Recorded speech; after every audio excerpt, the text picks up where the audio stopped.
ആദ്യം തന്നെ അമ്മ മാതാവിനും തിരുകുമാരനും ഞാൻ നന്ദി അർപ്പിക്കുന്നു. എൻ്റെ പേര് ദിവ്യ. കൃപാസനം തൊട്ട് പുറകുവശമാണ് എൻ്റെ വീട്. ഞാൻ ഹിമാലയ ബേക്കറിയിലാണ് വർക്ക് ചെയ്യുന്നത്. ഇവിടെ അമ്മ മാതാവിന് മുമ്പിൽ ഉടമ്പടി എടുത്തതിൻ്റെ ഫലമായിട്ട് എനിക്കുണ്ടായൊരു മഹാഭാഗ്യമാണ് ഞാനിവിടെ പറയുന്നത്. 2023 ഒക്ടോബർ 8 എൻ്റെ മോനൊരു ആക്സിഡൻറ്റിൽ മരണപ്പെട്ടു. 12 വയസ്സുണ്ടായിരുന്നു എൻ്റെ മോന്. വണ്ടി ഇടിച്ച ആൾ ഹോസ്പിറ്റലൊന്നും തന്നെ കൊണ്ടുപോകാതെ, അവരുടെ വണ്ടിക്ക് ഇൻഷുറൻസ് ഇല്ലായിരുന്നു. അതിൻ്റെ പേരിൽ വണ്ടി മാറുന്നതിന് വേണ്ടി ഒരു പറമ്പിൽ ഉപേക്ഷിക്കപ്പെട്ടിരുന്നു. ചികിത്സ വൈകിയതിൻ്റെ കാരണത്താലാണ് എൻ്റെ മോൻ മരണപ്പെട്ടത്. എനിക്ക് അണും പെണ്ണുമായിട്ട് അവൻ മാത്രമേ ഉണ്ടായിരുന്നുള്ളൂ. അവനില്ലാതെ എനിക്ക് ജീവിതം മുന്നോട്ട് പോകാൻ പറ്റുമായിരുന്നില്ല. ഞാൻ വീണ്ടും ജോലിക്ക് ഇവിടെ ഹിമാലയ ബേക്കറിയിൽ വരാൻ തുടങ്ങിയപ്പോൾ എൻ്റെ മേഡം, അത് ആശാ മേഡമാണ് എന്നെ ഇവിടെ ഉടമ്പടി എടുക്കുന്നതിനെക്കുറിച്ച് പറഞ്ഞത്.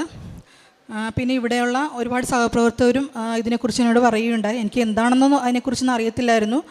ഞാൻ ഒരു ദിവസം വൈകിട്ട് ഇതിലൂടെ പോകുമ്പോൾ ഒരു ചേച്ചിയെ കണ്ടു. അങ്ങനെ ഉടമ്പടിയെക്കുറിച്ച് ചോദിച്ചു. എനിക്കതിനെക്കുറിച്ചെല്ലാം പറഞ്ഞു തന്നു. ഞാൻ 2024 ജനുവരി 22 ഇവിടെ ഉടമ്പടി എടുത്തു. 2024 ഫെബ്രുവരിയിൽ 25 എൻ്റെ മെൻസ് ഡേറ്റ്. 25 ഞാൻ മെൻസായില്ല. എന്നാലും എനിക്ക് ഒരു പ്രതീക്ഷ ഉണ്ടായിരുന്നു ആകുമെന്ന്. അതുപോലെ തന്നെ അമ്മ മാതാവിനെ അനുഗ്രഹിച്ചു. 27 ഫെബ്രുവരി 27 ഞാൻ കാർഡ് വാങ്ങി നോക്കിയപ്പോൾ പ്രഗ്നൻ്റ് ആയിരുന്നു. അമ്മ മാതാവിൻ്റെ മുമ്പിൽ ഞാൻ കാർഡ് വെച്ച് പ്രാർത്ഥിച്ച ശേഷമാണ് ഞാനത് നോക്കിയത്. പിന്നീട് കിൻഡർ ഹോസ്പിറ്റലിലാണ് ഞങ്ങൾ പോയത്. അതൊക്കെ മുമ്പ് തന്നെ ഞങ്ങൾ ഹോസ്പിറ്റലിൽ ചെന്നതിന് ഡോക്ടർമാർ നിങ്ങൾ താമസിച്ചത് കൊണ്ട് ഒരുപക്ഷെ ഇത് സാധ്യതയില്ല എന്ന് പറഞ്ഞിരുന്നു. എങ്കിലും ഒന്ന് ട്രൈ ചെയ്ത് നോക്കാൻ പറഞ്ഞു, നോർമലായിട്ട് ആകുമോ ഇല്ലയെന്ന്. പിന്നീട് ആകാതിരുന്നത് കൊണ്ട് ഞങ്ങൾ IVF വേണ്ടിയിട്ട് ഡോക്ടർ പറഞ്ഞെങ്കിലും അത് ചെയ്യാമെന്ന് ചെയ്യണം. ഇങ്ങനെ പെട്ടെന്ന് തന്നെ പ്രഗ്നൻ്റ് ആയത് അമ്മ മാതാവിൻ്റെ അനുഗ്രഹം കൊണ്ടാണ് എനിക്കത് കിട്ടിയത്. 3 മാസമായപ്പോൾ തന്നെ കുഞ്ഞിന് കണ്ണും മൂക്കും ഒന്നും തന്നെ കാണുന്നില്ല സ്കാനിങ്ങിൽ. അതുകൊണ്ട് കുഞ്ഞിന് അമ്നിയോട്ടിക് ഫ്ലൂയിഡ് ഉണ്ടെന്ന് ഡോക്ടർ പറഞ്ഞു. നമുക്കിത് അബോർഷൻ ചെയ്യണമെന്നും ഇത് മുന്നോട്ട് കൊണ്ടുപോകാൻ പറ്റില്ലെന്നും പറഞ്ഞു. അതുകൊണ്ട് അമ്നിയോസെൻറ്റസ് ടെസ്റ്റിന് കുറിച്ചു. ആ ടെസ്റ്റ് അതിൻ്റെ റിസൾട്ട് വന്ന ശേഷം മാത്രമേ നമുക്കെന്തെങ്കിലും പറയാൻ പറ്റുള്ളൂ എന്ന് പറഞ്ഞു. ഞാനിവിടെ വന്നു ഉടമ്പടി പുതുക്കി അച്ഛനെ കാണുകയൊക്കെ ചെയ്തു. അച്ഛൻ പറഞ്ഞ് ധൈര്യമായിട്ട് മുന്നോട്ട് പോകും, നീ ഒന്നുകൊണ്ടും പേടിക്കേണ്ട. ഇവിടെയുള്ള സഹപ്രവർത്തകരൊക്കെ എന്നോട് പറഞ്ഞു. ഞാൻ വന്ന് മാതാവിനോട് വൈകുന്നേരങ്ങളിൽ ഇവിടെ വന്ന് മാലയും ഇതൊക്കെ സമർപ്പിച്ച് പ്രാർത്ഥിച്ചുകൊണ്ടേയിരുന്നു. അമ്മയുടെ കാശുരൂപം കയ്യിൽ വെച്ചുകൊണ്ടാണ് ഇപ്പോഴും ഹോസ്പിറ്റലിൽ ഞാൻ പോകുന്നത്. അങ്ങനെ എനിക്ക് ടെസ്റ്റിന് പോകേണ്ടി വന്നു. ഞാൻ കാശുരൂപം കയ്യിൽ മുറുകെ പിടിച്ച് പ്രാർത്ഥിച്ചു. എനിക്ക് ആ ടെസ്റ്റിൻ്റെ റിസൾട്ട് 2 ആഴ്ചയ്ക്ക് ശേഷമാണ് വന്നപ്പോൾ ടെസ്റ്റിന് യാതൊരു കുഴപ്പവുമില്ല കുഞ്ഞിന്. എനിക്ക് ഈ പ്രഗ്നൻസി മുന്നോട്ട് കൊണ്ടുപോകാമെന്ന് ഡോക്ടർ പറഞ്ഞു. അതിൻ്റെ അടിസ്ഥാനത്തിൽ മുന്നോട്ട് തന്നെ പോയി. പിന്നീട് 6-ാം മാസത്തിലായപ്പോൾ ബ്ലീഡിങ് ഉണ്ടായി. അപ്പോൾ നമുക്കിത് അബോർഷനാക്കണം, അത് ബ്ലീഡിങ്ങിനെ വരുന്നതുകൊണ്ട് എന്താണെന്ന് ഡോക്ടർമാർക്ക് തന്നെ കണ്ടുപിടിക്കാൻ പറ്റുന്നില്ല, എന്താണെന്ന് അറിയത്തില്ലെന്ന് പറഞ്ഞു. അതുകൊണ്ട് തന്നെ വീണ്ടും അവർ ഇഞ്ചക്ഷനൊക്കെ തന്ന് വീട്ടിലേക്ക് വിട്ടെങ്കിലും പിന്നീട് വീണ്ടും നമുക്ക് ബ്ലീഡിങ് ഉണ്ടായതിൻ്റെ പേരിൽ ഹോസ്പിറ്റലിൽ തന്നെ ചെന്നു. അപ്പോൾ ഷോർട്ട് സർവീസ് ചെയ്തു. അങ്ങനെ റെസ്റ്റ് പറഞ്ഞു. അത് കഴിഞ്ഞ് ഇത് ചെയ്ത ശേഷം വീണ്ടും എനിക്ക് ബ്ലീഡിങ് ഉണ്ടായി. ഞാനിവിടെ വന്ന് മാതാവിൻ്റെ മുമ്പിൽ കരഞ്ഞ് പ്രാർത്ഥിച്ചു. അച്ഛനെ വീണ്ടും വന്ന് കണ്ടു. യാതൊരു കുഴപ്പമുണ്ടാകും, ധൈര്യമായിട്ട് മുന്നോട്ട് പോകാൻ പറഞ്ഞു. ഞാൻ മാതാവിന് ഉറച്ച വിശ്വാസത്തിൻ്റെ മുന്നോട്ട് പോയി. കാശുരൂപം കയ്യിൽ പിടിച്ച് പ്രാർത്ഥിക്കുക. അതുപോലെ തന്നെ ഇവിടുന്ന് തൈലം വയറ്റിൽ പുരട്ടിയും ഉപ്പും ഇതെല്ലാം തന്നെ തേനുമെല്ലാം തന്നെ ഭക്ഷണത്തിൽ ഉൾപ്പെടുത്തുകയുണ്ടായി. അങ്ങനെ ഇത് മുന്നോട്ട് പോയി. ശേഷം പിന്നെ 2024 ഒക്ടോബർ 10 ഉച്ചയ്ക്ക് 11:47 എനിക്ക് സിസേറിയൻ ആയിരുന്നു. പ്രസവം ആയിരുന്നു ഇത് പറഞ്ഞിരുന്നെങ്കിലും സിസേറിയനിലോട്ട് പോകേണ്ടി വന്നു. ആ സമയത്തൊരു ശ്വാസം മുട്ടലൊക്കെ എനിക്കുണ്ടായി. അപ്പോൾ ഓപ്പറേഷൻ സമയത്തായിരുന്നു അത്. അന്നേരം ഞാൻ അവരതിനകത്തേക്ക് കാശുരൂപം കയ്യിൽ തരികയില്ലെന്ന് പറഞ്ഞു. എങ്കിലും ഞാൻ വിശ്വാസപ്രമാണം ആ സമയത്ത് ചെയ്യുന്ന സമയത്ത് വിശ്വാസപ്രമാണം ചൊല്ലി പ്രാർത്ഥിച്ചിരുന്നു. അതിൻ്റെ ഇതിൽ ഫലമായിട്ട് എൻ്റെ കുഞ്ഞിനൊരു കുഴപ്പവും ഉണ്ടായില്ല. എനിക്കും എല്ലാം പെട്ടെന്ന് തന്നെ ആയിരുന്നു. അങ്ങനെ എനിക്ക് എൻ്റെ നഷ്ടപ്പെട്ട മോനെ തന്നെ എനിക്ക് മാതാവ് തിരിച്ചു തന്നു. പിന്നെ അതുകൊണ്ട് മാതാവിനെ ഞാൻ 1000 നന്ദി അർപ്പിക്കുന്നു. പിന്നെ ജീവകാരുണ്യ പ്രവർത്തനങ്ങളൊക്കെ ആയിട്ട് ഞാൻ ചെയ്തത്, എൻ്റെ കുഞ്ഞ് നഷ്ടപ്പെട്ട് കഴിഞ്ഞ് ഞങ്ങൾ ആലപ്പുഴയിൽ തന്നെ ഒരു അനാഥാലയത്തിൽ കുഞ്ഞുങ്ങൾക്ക് വേണ്ടിയിട്ട് ഭക്ഷണവും വസ്ത്രവും ഒക്കെ കൊടുത്തിരുന്നു.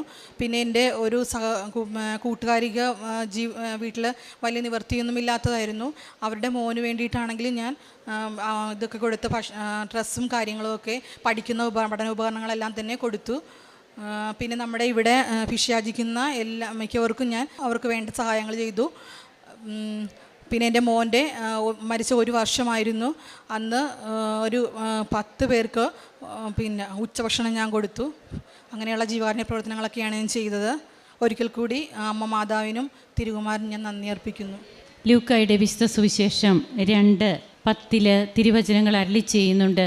ദൂതൻ അവരോട് പറഞ്ഞു, ഭയപ്പെടേണ്ട, ഇതാ സകല ജനത്തിനും വേണ്ടിയുള്ള സന്തോഷത്തിൻ്റെ സദ്വാർത്ത ഞാൻ നിങ്ങളെ അറിയിക്കുന്നു. സന്തോഷത്തിൻ്റെ സദ്വാർത്തയായി ഈശോ ഭൂമിയിൽ അവതരിച്ച വിവരം ആട്ടിടയന്മാരോട് ദൈവദൂതൻ പങ്കുവയ്ക്കുന്ന സുവിശേഷ ഭാഗമാണ് നാം കേട്ടത്. ദിവ്യ മോൾ 12 വയസ്സുള്ള തൻ്റെ കുഞ്ഞിനെ ആക്സിഡൻറ്റിൽ നഷ്ടപ്പെടുകയും ആണും പെണ്ണുമായിട്ട് തനിക്ക് ആ കുഞ്ഞ് മാത്രമേ ഉണ്ടായിരുന്നുള്ളൂ. കഴിഞ്ഞ വർഷം 2023 ഈ മകൾക്ക് തൻ്റെ കുഞ്ഞിനെ നഷ്ടപ്പെടുന്നു. പിന്നീട് അങ്ങോട്ട് തൻ്റെ ജീവിതത്തിൽ ഒത്തിരിയേറെ പ്രതിസന്ധികളും വിഷമത്തിലൂടെയുമൊക്കെ കടന്നു പോകുന്നു. ഇവിടെ വന്ന് ഉടമ്പടി എടുക്കുന്നത് എങ്ങനെയാണെന്നും തങ്ങൾക്ക് 12 വർഷത്തിന് ശേഷം ഒരു കുഞ്ഞ് കിട്ടാൻ അതിനുള്ള സാധ്യതകൾ വളരെ കുറവാണ് എന്നൊക്കെ ഡോക്ടേഴ്സ് പറയുമ്പോഴും എന്നാൽ ഇനി IVF ഒക്കെ നോക്കാം, അങ്ങനെ ആ ചിന്തയും ഇവർക്ക് വന്നു. എന്നാൽ പരിശുദ്ധ അമ്മയുടെ തിരുനടയിലേക്ക് പിന്നീട് കടന്നു വരുന്നു. അമ്മയുടെ നടയിൽ വന്ന് പ്രാർത്ഥിച്ച് ഉടമ്പടി ജീവിതമൊക്കെ ജീവിക്കുമ്പോൾ തനിക്ക് തൻ്റെ നഷ്ടപ്പെട്ടു പോയ മകനെ പോലെ ഒരു കുഞ്ഞിനെ ദൈവം പ്രദാനം ചെയ്തു. ആ സാക്ഷ്യമാണ് നാം കേട്ടത്. ഹബക്കുക്ക് പ്രവാചകൻ്റെ പുസ്തകത്തിൽ തിരുവചനങ്ങൾ അരുളി ചെയ്യുന്നുണ്ട്, പറഞ്ഞാൽ ആരും വിശ്വസിക്കാത്ത, കേട്ടാൽ ആരും സമ്മതിക്കാത്ത പ്രവൃത്തികൾ നിങ്ങളുടെ നാളുകളിൽ ദൈവം ചെയ്യാൻ പോകുന്നു. കൃപാസനത്തിലെ ഓരോ സാക്ഷ്യങ്ങളും നമ്മോട് പങ്കുവയ്ക്കുമ്പോൾ നാം കേൾക്കുന്നതും അനുഭവിക്കുന്നതും ഇതൊക്കെ തന്നെയാണ്. ദൈവത്തിൻ്റെ കയ്യിൽ ഒന്നും തീർന്നു പോയിട്ടില്ല. അവിടുത്തെ കൈ എന്നും സമ്പന്നമാണ്. നമുക്ക് തരാൻ, നിറച്ചളന്ന് മടിയിലിട്ട് തരാൻ അത്രമാത്രം സമ്പന്നനാണ് ദൈവം. നാമാണ് വഴികളുണ്ടാക്കേണ്ടത്. ആ വഴികളാണ് ഉടമ്പടിയുടേത്.